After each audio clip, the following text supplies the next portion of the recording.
bit of out of alignment, maybe do a little adjustment, but the adjustment would not have been something that would have been it would have been a temporary fix, because the adjustment is more about the psychological and the Mm-hmm. emotional and getting grounded.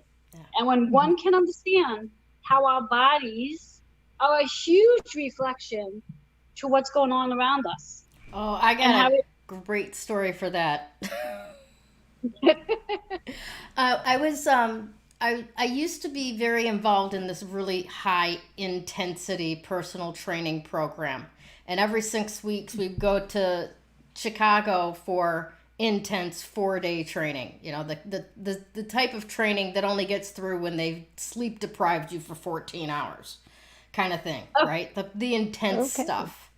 Fun. Um, so it's the last day, and I've shown up on the radar of people throughout the weekend, and I'm walking from the parking garage to the facility, and as I'm walking down a normal street with a sidewalk with like normal pathway, it wasn't broken up, there was no hole, there was nothing to trip over. I tripped over my own toes, right?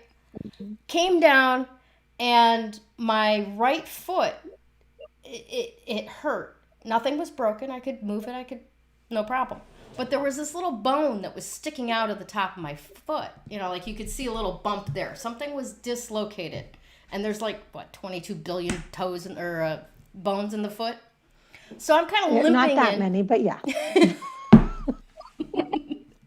So I limp into the place, and one of the associates gets me a chair, and I put my foot up on the chair, and it's not swelling much, but I obviously have my foot up on the chair, and the leader of the whole thing, this lady, her name's Cookie Boudreaux, and this woman could tell you to go to hell and have you looking forward to the fucking trip.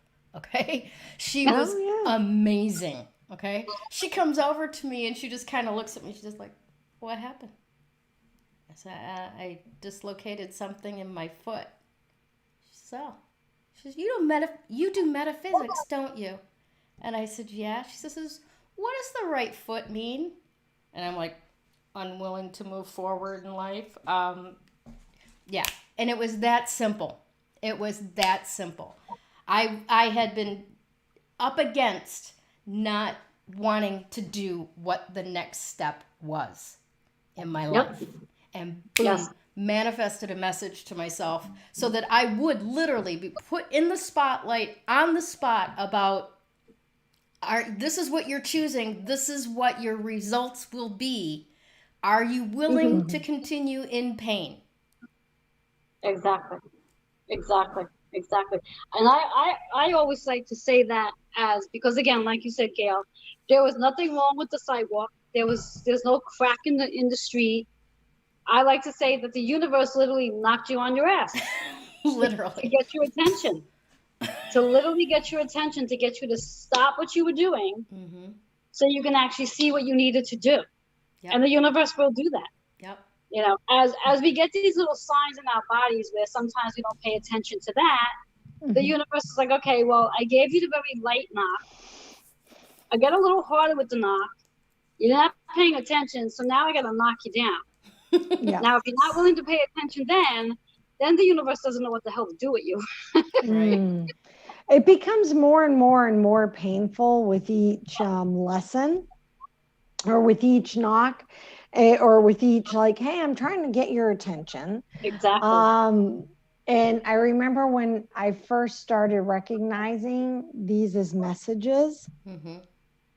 that I would say to people, okay, yes, the universe has just given me a message and I need to follow it. And they'd look at me and they're like, what do you mean the universe gave you a message and you need to follow it?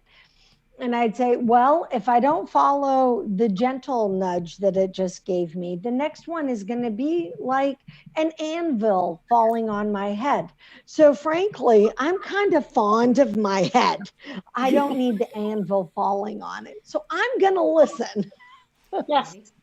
And we you have a know? choice. Yes, we definitely have a choice Hmm. to to do that. And we can sit back and say, okay, well, I'm going to just disregard this message Hmm. and just move forward and hope all is well. But then again, like we said, when the universe wants to get your attention, when you're not paying attention, the universe is always going to win. There is no fighting the universe. No. Don't even try, because the universe is always going to win. It's like, let's talk about this pandemic for like a 5-minute shot here. I truly believe with this pandemic and the fact of that, there's so many people that, I mean, everybody was asked to literally stop going to work. Stop going to work, stay home and isolate. Now, I look at it as there's a lot of us out there who were complaining about not liking their jobs, not liking to travel, not liking the way their child's school is running, blah, blah, blah, blah, blah. The universe listens to all of this. Yep. And the universe will give you the opportunity to change something on your own. Now, if you don't change these things on your own, the universe steps in. And I consider this big, huge pandemic that we've all experienced worldwide as a big knock on the door from the universe saying, okay, people, now you have to stop doing what you're doing. Now what are you going to do? You know, and that's really, that's the gift from the universe, where the universe has knocked every one of us off our feet. Yeah. Yep. For us to really evaluate our lives and evaluate the things that are important and the things that we can start to trust. And coming back to the solar plexus, trusting that every one of us are exactly where we all need to be right now. There is nothing going on for any of us that's not supposed to be going on. No. Right. Every one of us are in perfect alignment to where we have to go. And we need to learn how to let go of the resistance and allow it to be. And whatever is going to be, will be. And whatever's not meant to be, will be gone. Yeah. And we're going to see a huge sighting of that as we move into this, as we continue moving into the month of September, with the Mars retrograde, with the Saturn going direct, and with Pluto going direct. These transformations, Pluto is the planet of transformation and death. Saturn is the planet of karmic cycles and habits and patterns.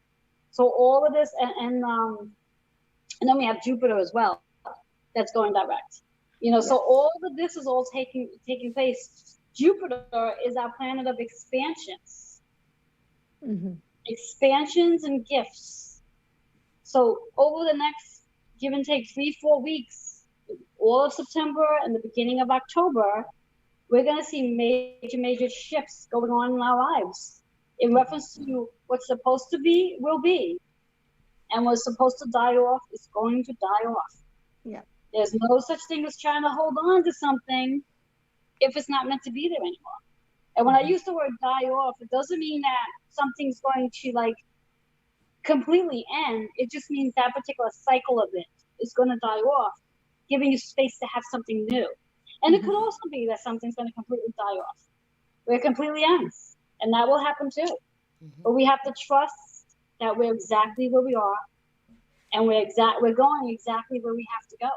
And if we can learn to just be in that alignment of feeling more grounded and supported, being able to have the confidence and the courage to birth the things we want to birth and move into that solar plex energy so we can actually trust it, then we might actually move up into the heart and begin the bliss of where we're going. Yeah. But we have to get those lower chakras in alignment for that to happen. Yep. That is so true, Joanne. And so one of the things I just want to add with that, with the whole, what you were saying about trusting with the solar plexus, is trusting doesn't mean control. And I think that that's one of the things that societally we have been trying to, the word condone isn't right. Try to glorify as being in control of everything. And really and truly, if you want to be in control, you need to stop trying to control it. That's a good one. Yes. You got to, because when you're controlling stuff, think of it as this way. If you are holding on to a baby chick, we'll use a baby chick, and you're holding it too tight, and you're trying to control the baby chick's behavior, and it's pecking at you, or it's not behaving or staying comfortably, sitting nicely in the palm of your hand, what do? You squeeze it, right? And you're holding it tight. You're holding on to it. Well, if you start holding it too tight, what do you end up doing to this beautiful little yellow fluffy chick? You squeeze it to death. You squeeze it to death. That's what control is. Way to jump on it, Joey. Okay. Yeah. It is. And it's not a pretty thing. I mean, honestly, Right? when I actually started thinking about what controlling things was really doing, it's sucking the life out of whatever it is you're trying to control. I was like, oh my God, because honestly, as a mother of young ones, my kids are far older now. I probably was a little bit on the control side. I know, hard to believe, right? Me, I was on the control side. But I really was. And I found that the more I tried to control, whether it was my kids' behavior, whether it was every moment of every day, like over scheduling all of us, the more miserable I was, the more unhappy my kids were, the less we talked, the less we laughed or danced or had fun, right? Mhm. Because literally what was governing us was control. And it really wasn't. It was this false sense of what control was. And when I started to let go and started to go into that flow, which goes back into the whole feeling comfortable with who you are and being grounded, which is your root, being able to be confident in your own creativity and ability to create, which is your sacral, and being able to trust, which is the whole solar plexus, baby, right? Right? It was like, oh my Lord, I became this whole different mom. And now honestly, I love them to death. Sometimes it's like, oh my Lord, y'all talk too much, but it's not really, no, not at all. But it's because now there's this whole trust of with each other, with ourselves, with who we are, and what is the vibe that's happening around us. So understanding where the trust comes from has less about control and more about trusting the unknown. And to tap onto that, Krista, I love that. Because when we really think about the bigger picture of life, life is unknown. We have absolutely no idea to what's going to take place in an hour from now. We don't. As much as we can set our goals and set the intention, we have no idea. So with all of us being in this, I'm going to use this term because it's one of my favorites, in this cray place of like, well, what's going to happen once this pandemic is over? Who the hell cares? The reality of it all is what's going to happen whether we have the pandemic or not. It's going to happen. Yeah. It's going to help us just flow to where we got to go. And if we can all just come out of that needing to control how everything's going to happen, we don't know how everything's going to happen. That's the beauty of life. It's a magical, unknown process that we get to get up every single day. We're blessed to get up every single day and go through and live the life for us in reference to the things we're supposed to be doing. And when each and every one of us can step into that space of recognizing that, you know what, today's a gift that we get to unwrap. And we have no idea what we're unwrapping. And as long as whatever it is that we're in a line to, and we can go back to that trust word, we can recognize that we're going to be in the alignment of what it is we're meant to be doing.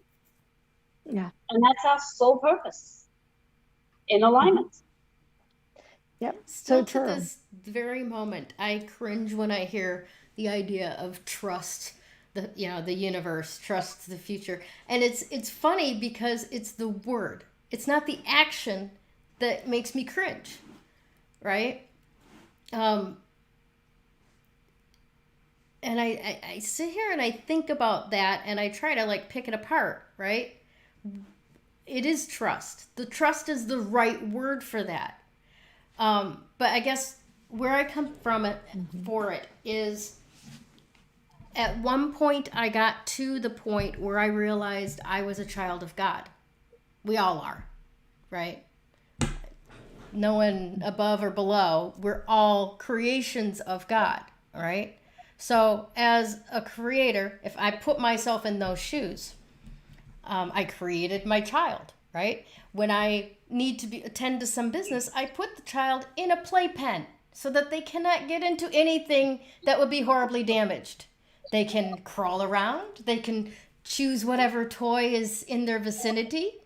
But they're in that playpen to be safe.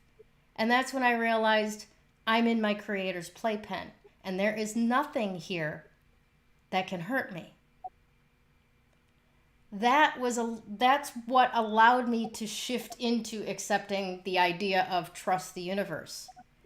I'm in a protected space. My creator has created a safe space around me.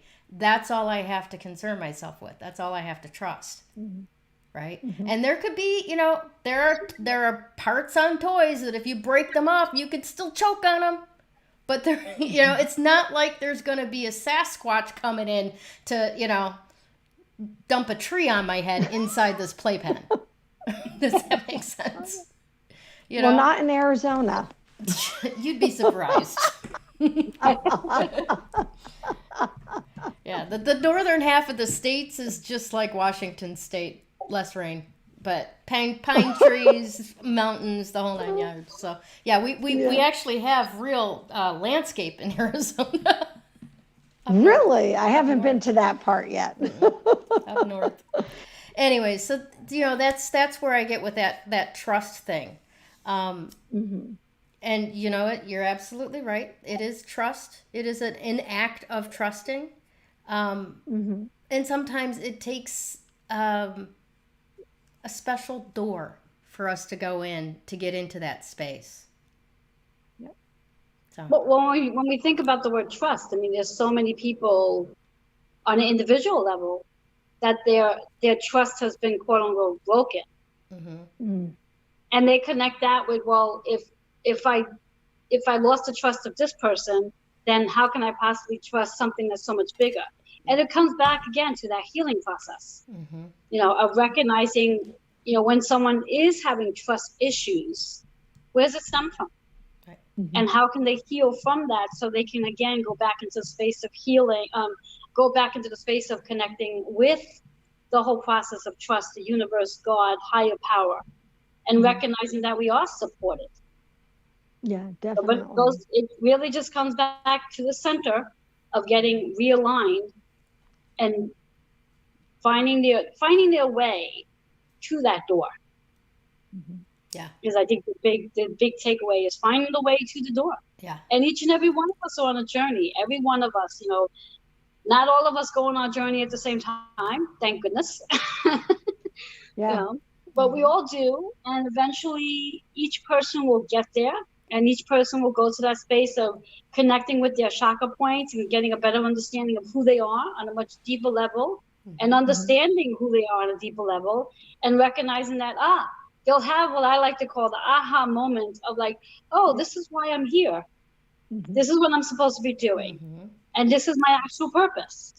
So now I have a direction. And it helps them into that space. Mm-hmm. And we all will get to that. We all will get to that path, that journey, that door, all in time. Awesome. Yeah, and it's not instant for everybody. I mean, like everybody has to. Sometimes what that aha moment is brought with a lot of luggage. Yes, because you have to go through all those trials and tribulations. Mm-hmm. to end up having that aha moment. Yes. And to be able to go, oh, wait, this is where I belong. This is the path I Exactly. belong on. Yes. Yeah. Which is how the name about our book came about. When you think about it, leave the baggage at the door. At the door. Yep. When you are ready to step into your journey and you are ready to step into your purpose, you are ready to like take the baggage that you've been carrying and leave them at the door.